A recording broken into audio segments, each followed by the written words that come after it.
பாருங்கள், எங்கள் மாடி தோட்டம் ரோஸ், பன்னீர் ரோஸ் எப்படி பூத்துருக்கு பாருங்கள். சூப்பராக நிறைய மொக்கு எடுத்துருக்கு. மொக்கு எடுத்துருக்கு, நாளைக்கு பூக்கும். தக்காளி, பெங்களூர் தக்காளி பாருங்கள் எப்படி காய்ச்சிருக்குது. பெங்களூர் தக்காளி. இது வந்து செம்பருத்தி பூத்துருக்குது பாருங்கள்.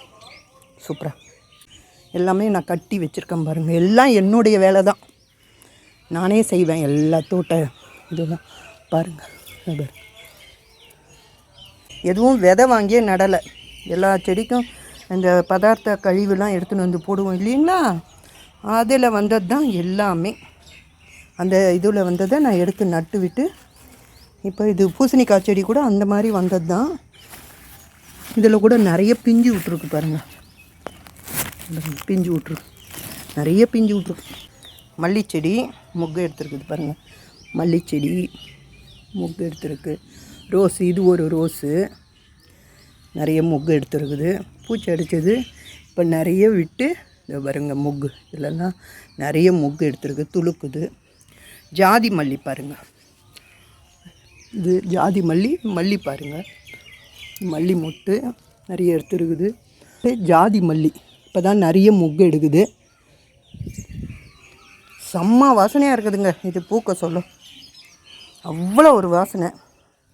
இது மாதிரி மணத்தக்காளி கீரை செழும்பாக அப்படியே துளுராக இருந்ததுனால நேற்று தான் பறிச்சு போய் கூட்டு பண்ணிட்டேன் நான். இது ஒரு ரோஸ், இப்போ தான் துளுர் எடுக்குது. நிறைய போன வருஷம்லாம் நிறைய பூத்துடுது.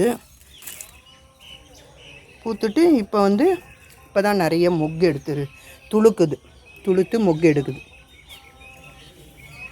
இது மல்லி, இதுவும் மல்லிச்செடி. இதெல்லாம் சேப்பங்கிழங்கு.